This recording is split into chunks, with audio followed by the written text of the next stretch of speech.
Hey everybody, this is Matt Atkinson, and you're watching Forward Gettysburg with Aaron Smith. What is going on, everybody? Aaron Smith here for Forward Gettysburg, and thank you guys so much for joining me. I took a week off, so here I am back filming again, talking about the Battle of Gettysburg. I'm donning my fresh, nice new forage hat from the Regimental Quartermaster. I love this hat, very cool. I probably got it 1 or 2 sizes a little bit too big, but I'm hoping my head will grow into it. I'm coming to you guys today from the Whistler House here on Route 30. Modern day Route 30 would have been the Chambersburg Pike in 1863. The Whistler House is about 3 miles outside of the town of Gettysburg. And today we are talking about the opening action of the Battle of Gettysburg. Behind my left shoulder, you can make out the first shot marker here. 3 miles outside of town here on the Chambersburg Pike. This is a really cool spot. The National Park Service has just put in a little gravel road and a little gravel parking lot. So gone are the days of having to pull off of busy Route 30 or pull off on the side street over there somewhere to come and check this out. You can just pull right up and walk these grounds yourselves. So let's get into it. Our story starts on July 30th. Johnson's Pettigrew's large brigade of North Carolinians, they're going to make their way toward Gettysburg to check the town for supplies. However, they are going to see that there is some sort of federal cavalry there. There's some sort of federal presence, and they are not sure.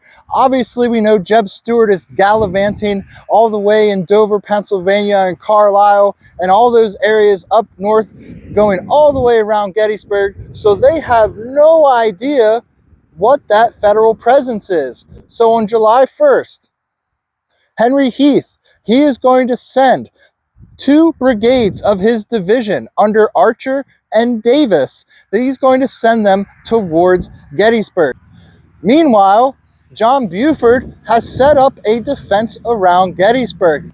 They saw those Confederate troops. They said, whoa, we don't like the looks of that. That's a pretty sizable brigade. There's probably a force behind that. So he is going to set up a perimeter around Gettysburg. Gamble's brigade is going to be on the west of town, while Devon's brigade is going to cover the north and the east of town. So here we are, west of Gettysburg, and we have Heath's brigades of Archer and Davis making their way towards town.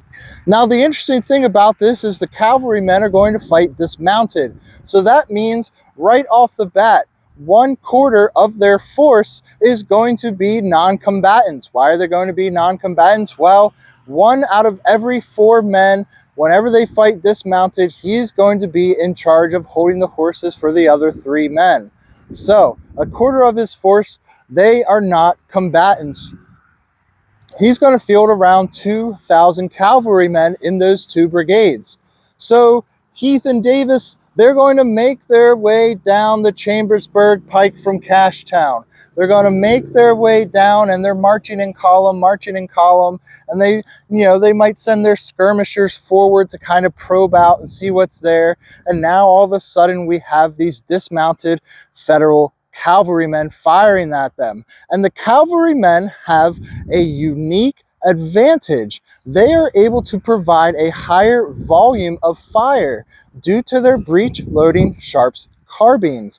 Now, these aren't repeating carbines, but they are breech loading, so they can fire at a somewhat faster rate than the typical muzzle loading weapon of the time. The first shot is going to be fired by Marcellus Jones. As the story goes, he's going to see those oncoming rebels, and he's going to fire the first shot that leads to the greatest battle in the Western Hemisphere here at Gettysburg, Pennsylvania. Now, Buford isn't resting on his laurels during this time either. When he catches wind of 2 Confederate brigades coming, he probably very likely realizes there are more Confederates on their way down that pike. So he is going to send for the nearest body of Federal troops, which is going to be the 1st Corps under John Fulton Reynolds. They are camped in Marsh Creek. They are camped around 5 to 7 miles away from Gettysburg. So now Buford's enemy is not only the rebels, his enemy is also time. And the way he stalls them is rather ingenious. I think Buford is super, super underrated. And he has these skirmish lines of cavalrymen set up. And as the Confederates come, they're going to transfer from column, marching column, to fighting line. And now that takes time. It takes time to reorganize these men from marching column into line. And right as they get into line, they're going to be able to fire off a few shots. The cavalrymen, they're taking advantage of all of the cover that they have: fence posts, trees, forests, rocks, wood lines, all that kind of stuff. They are taking advantage of them. So by the time these Confederates take the time to get into line to fire, these cavalrymen are starting to fall back. And there's a series of ridges that come out from Gettysburg to the west. And good friend of the channel, Matt Atkinson, he described them to me the other day as almost like ripples in a pond. Whenever you toss a rock into a pond and it creates those ripples in the water, that's essentially what these ridges are going to be like. Now the Whistler House here, this area is called Whistler's Ridge, also Knoxland Ridge as well. So this is where the fighting is going to really start to pick up, and the seeds of the Battle of Gettysburg are going to start to be planted. But as these Confederates make their way into line and they do this time-consuming maneuver, the Federals are already falling back to the next ridge, and that next ridge is going to be URS Ridge. So behind me is URS Ridge, that next major ridge line west of Gettysburg. Now, north of the Chambersburg Pike, we have the 12th Illinois Cavalry, and south of the Chambersburg Pike, we have the 8th Illinois Cavalry. So these cavalrymen, they are fighting. Remember, they have these carbines. A carbine being very much a shortened type of rifle. This is not designed for any type of range. This is not even designed for any type of major battle. This is a weapon designed to be fired from horseback, to be fired in some light skirmishes. This is not a type of weapon that is designed for major battles. But here we have two Confederate brigades, Archer and Davis, hammering down on these cavalrymen, and they just keep coming down the pike. Now, Buford, remember, has sent off for Reynolds, who's near Marsh Creek. Reynolds is sending up the First Corps as fast as possible. Supporting these Confederates, they are going to be around 17 guns under Pegram's battery of A.P. Hill's Corps. And 17 guns is nothing to scoff at. On the other side, we have 6 guns under John Califf, and that is going to be the U.S. 2nd Light Artillery Battery A. He is going to have 6 3-inch ordnance rifles, and they're going to be posted up on McPhersons Ridge. Now, the thing I want to talk about, and the thing I'm going to draw your attention to here as we move east towards town, as we start to follow the route of the Confederates and the route of the falling back and the delaying action of the United States cavalrymen, of the Federal cavalry, is that the topography of the Gettysburg battlefield is so important. And you can look at maps, you can look at diagrams, you can look at battle maps and diagrams, and you can play all types of video games, Ultimate General, Civil War, and all this stuff to try to understand the key role that topography played. But until you actually walk the field, or in this case, even drive the field, you really start to appreciate so much more the topography. You can see why these cavalrymen, how it was so ingenious to use these ridge lines west of town for this incredible delaying action, to delay what eventually is going to become a division of Confederate soldiers. So it's a little bit loud here. I couldn't find a great spot to pull off and film.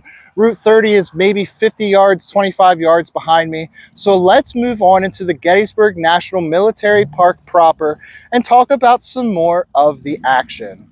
So behind me is a fairly decent view of URS Ridge. If you can see that grain silo and also the red roof of the URS Ridge Inn over there, that is URS Ridge. Just a reference point for you when you're out here on the battlefield. So by this point, Henry Heath has got to be absolutely frustrated.